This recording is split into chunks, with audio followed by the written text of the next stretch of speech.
Bonjour à tous, je suis ravie de vous retrouver pour un nouveau numéro de votre JT. Au sommaire cette semaine. Avant l'exposition vente de l'APEI Vélizy qui aura lieu du 5 au 9 février prochain, rencontre avec celles et ceux qui œuvrent chaque année pour aider les personnes atteintes de handicap.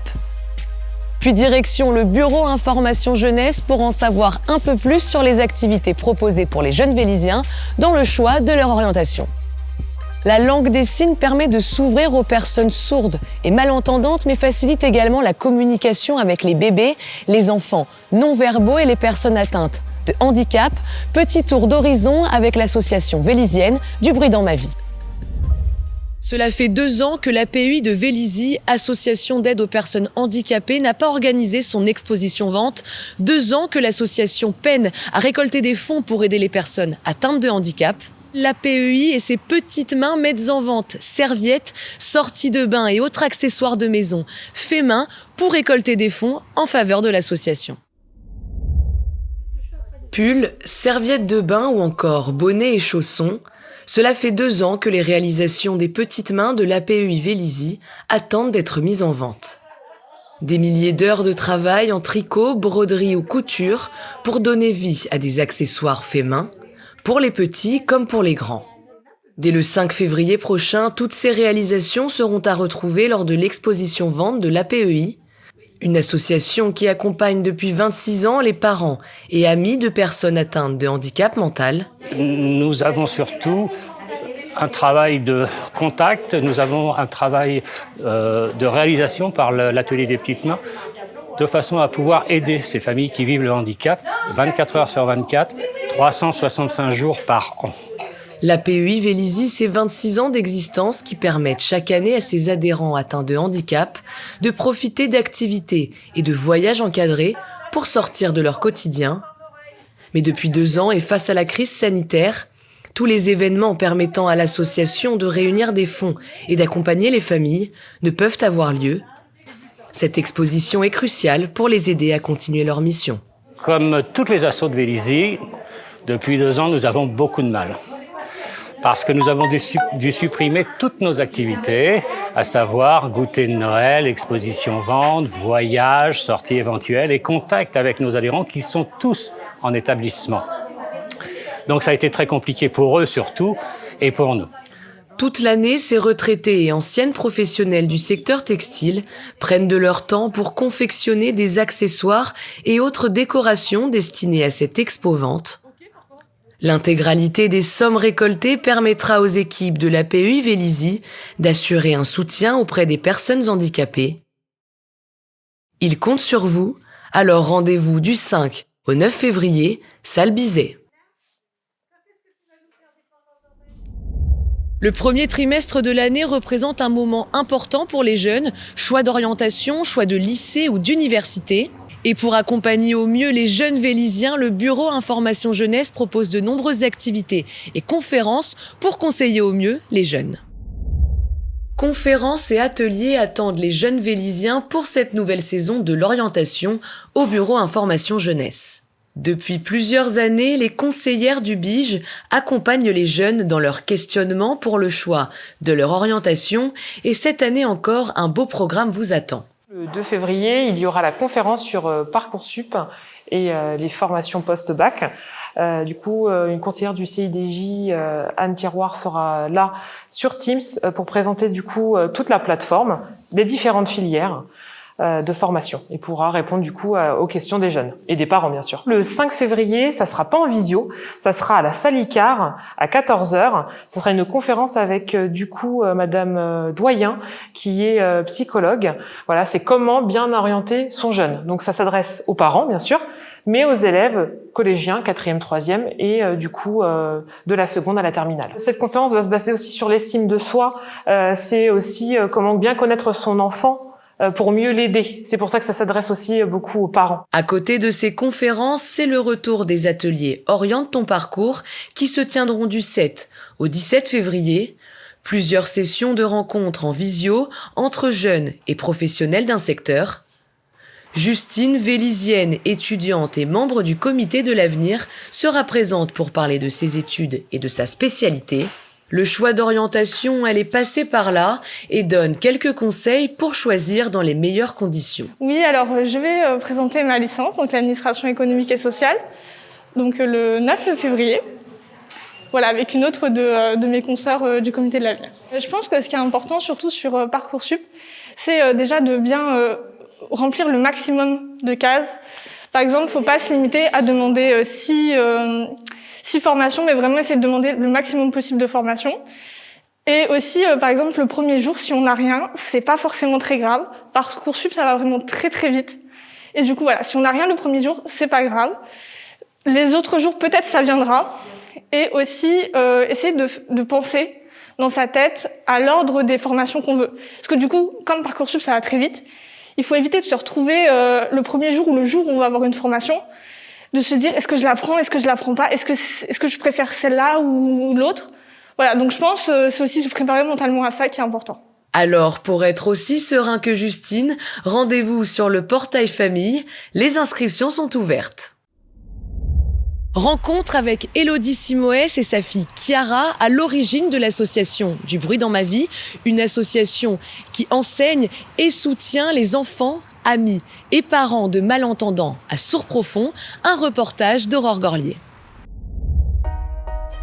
Un bébé sur 1000 est né sourd et on estime à 300 000 le nombre de personnes sourdes en France. Vous la connaissez en tant qu'élue à la vie associative, mais Élodie Simoès a plus d'une casquette.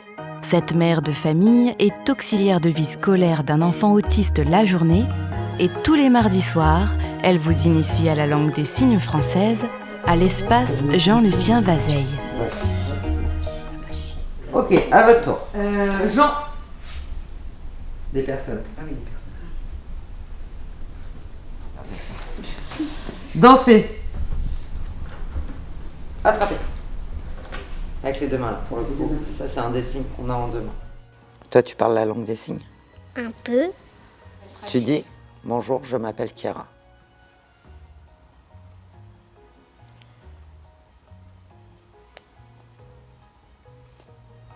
Ouais. Voilà. Après avoir appris que sa fille Chiara est née sourde, Élodie Simoès et ses proches ont décidé de créer en 2014 l'association Du bruit dans ma vie. Une association pour soutenir les enfants, les amis et parents de malentendants à Sourds-Profonds.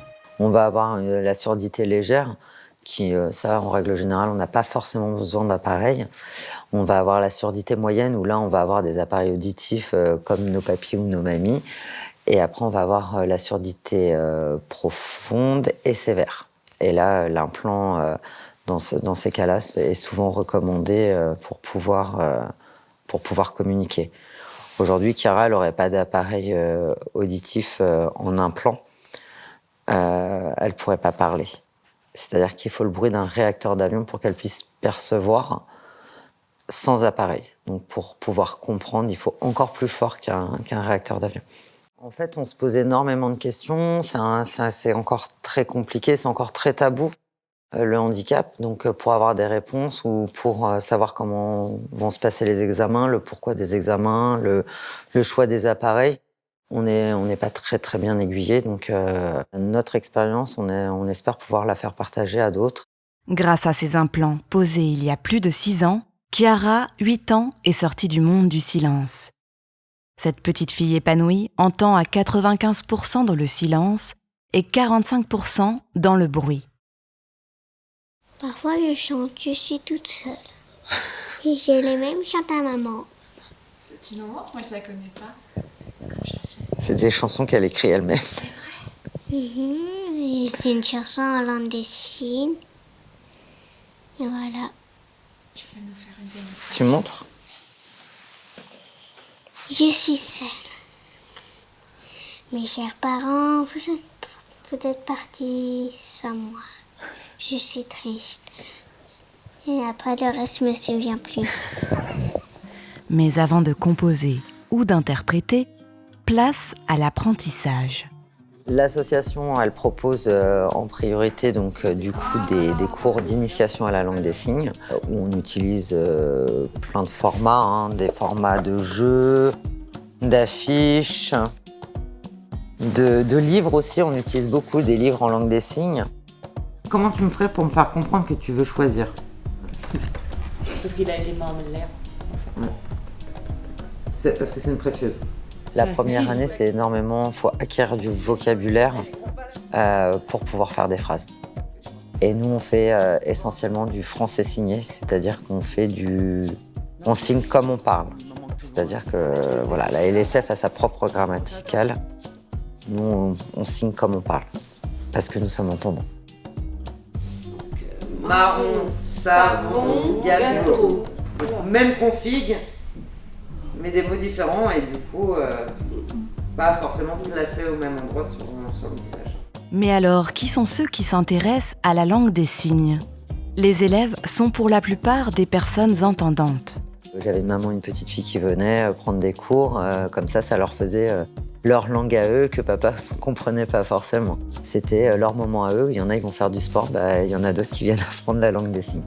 C'est le choix de Sandrine, enseignante spécialisée à l'hôpital, qui a rejoint l'association cette saison en parallèle d'une formation en langue des signes dispensée par l'Éducation nationale. En fait, la langue des signes, je m'en sers pour communiquer avec des enfants qui ne sont pas verbaux. Ils ne sont pas forcément malentendants, mais ils ne savent pas se servir en fait de l'expression orale. Valérie, auxiliaire de puériculture en crèche hospitalière, communique avec des enfants de 1 et 2 ans et leur transmet un moyen d'expression autre que les cris et les pleurs. Pour moi, ça permet d'apprendre comme une deuxième langue en fait. Et je me dis que à part où je peux l'enseigner le pratiquer dans mon travail. Alors en fait, c'est du langage des signes des bébés. On associe le langage et le signe en même temps pour qu'ils fassent l'association des deux. Je me dis que si je rencontre des gens malentendants, ça me permettra aussi de pouvoir communiquer avec eux, d'essayer tout du moins. Ce langage qui est visuel et gestuel fait appel non seulement aux mains pour un alphabet manuel, mais aussi au mime, à l'imitation et à l'expression faciale. Demain, vous passez un examen en langue des signes, 80% de la note, c'est l'expression faciale. Donc si vous dites, je sais pas, je suis fatiguée, vous aurez 0. Parce que quand on est fatigué, on n'est pas content. Donc l'expression faciale est très importante. Fais-nous fatiguer, toi. Voilà. Fais contente. Je suis contente. En 2005, la langue des signes française est enfin reconnue comme langue à part entière. Du bruit dans ma vie participe donc à la reconnaissance de cette langue et à la diffusion de cet outil de communication indispensable pour rompre l'isolement des personnes en situation de handicap.